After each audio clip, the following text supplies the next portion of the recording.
Very good morning friends. आज हम एक छोटा सा केस शेयर कर रहे हैं। तो मैं ये केस बताना चाह रहा हूँ आपको कि देखिए, जहाँ पे हमको कुछ समझ में नहीं आता तो वहाँ पे माइंड मेथड हमको इजीली समझा देती है कि आपको करना क्या है। तो देखो आप, जैसे ये एक बच्चे का केस है जिसको डायरिया वायरिया हुआ। अब उसको ना डायरिया होने के बाद कैसा फील हो रहा है कि डायरिया उसका सेटल हो गया है ना। वो भी होम्योपैथी मेडिसिन से सेटल हुआ था और मैंने बताया था कि उसको मैंने रस्टॉक्स दिया था। तो रस्टॉक्स से सेटल हो गया उसका, लेकिन तीसरे दिन उसको ना एक सेंसेशन फील होता है रेक्टम के पास कि उसको ऐसा लगता है कि पेन बना हुआ है। ठीक है, वहाँ पर कुछ अटका हुआ लग रहा है।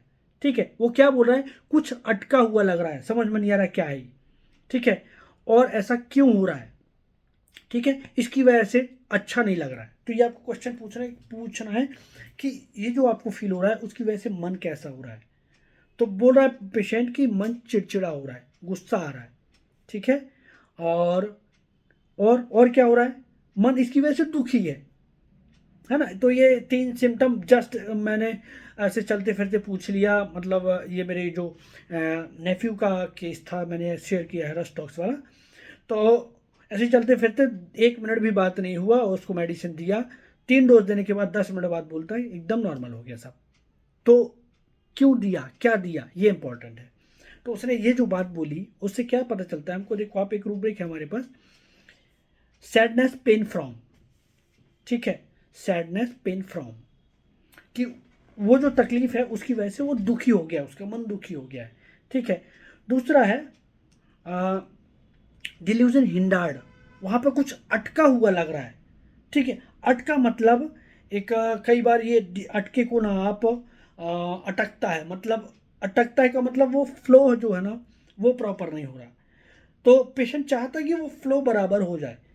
तो कई बार बोलेगा कि डॉक्टर साहब इधर गले में अटकता है। ठीक है, कुछ पानी पियो तो कुछ अटकता है, तो मतलब this is a kind of hindrance, अटका रहा है आपके फ्लो को, रुकावट डाल रहा है। तो दिस इज हिंडरेंस। तो डिल्यूजन हिंडर्ड लिया, सैडनेस पेन फ्रॉम लिया, एंगर पेन अबाउट लिया। ठीक है, ये 3 रूब्रिक लिया और रेमेडी रूटा, रूटा दिया। 10 मिनट बाद पेशेंट सेटल। ठीक है, तो ये बहुत इंटरेस्टिंग है। तो इसके रूटा के जो हिंडार्ड है ना, hindered is a pen of रूटा।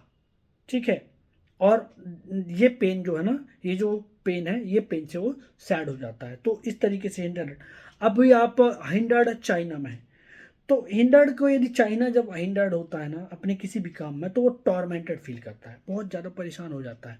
ठीक है, तो टॉर्मेंटेड लेवल तक जाता है। तो कई बार आपको पेशेंट मिलेंगे, बहुत ज़्यादा खुजली हो रही, बहुत ज़्यादा खुजली हो रही, डॉक्टर मैं बहुत ज़्यादा परेशान हो गया हूँ, है ना। मतलब उसके चेहरे पे भी वो दिखेगी, तो मतलब उसने उसको अब उसी की वजह से मैं ये नहीं कर पा रहा हूँ ढंग से, मैं पढ़ाई नहीं कर पा रहा हूँ, पढ़ाई करता हूँ तो खुजली करने लगता हूँ। तो दिस इज हिंडरेंस, है ना। अब इसी हिंडरेंस से वो उस प्रॉब्लम तक पहुंच जाता है कि टॉर्मेंटेड तक फील करता है। तो वो सेंसिटिव होता है उसकी चीज़ के लिए, इसलिए वो टॉर्मेंटेड तक पहुंच जाता है। तो हमको ना इनकी ये जो हिंडरेंस है, इवन आपको देखो आप अब उस रेक्टम पे जाएंगे तो प्लग लाइक सेंसेशन और जमाने का ये सब मिलेगा हमको। फिजिकल से जाएंगे तो उसमें श्योरिटी कम रहती है, लेकिन आपने मेंटल स्टेट को पेशेंट की समझ ली ना, तो बहुत ज़बरदस्त रिजल्ट मिलता है और बहुत कम टाइम में रिजल्ट मिलता है। ठीक है, इसलिए आप लोग माइंड मेथड को सीखिए, बहुत इंटरेस्टिंग है। अभी देखो आप, मैं एक केस और शेयर कर रहा हूँ इस वीडियो के बाद। तो इसलिए जो लोग लर्न करना चाहते हैं वो मुझे कॉल कर सकते हैं। Thank you, thanks for watching.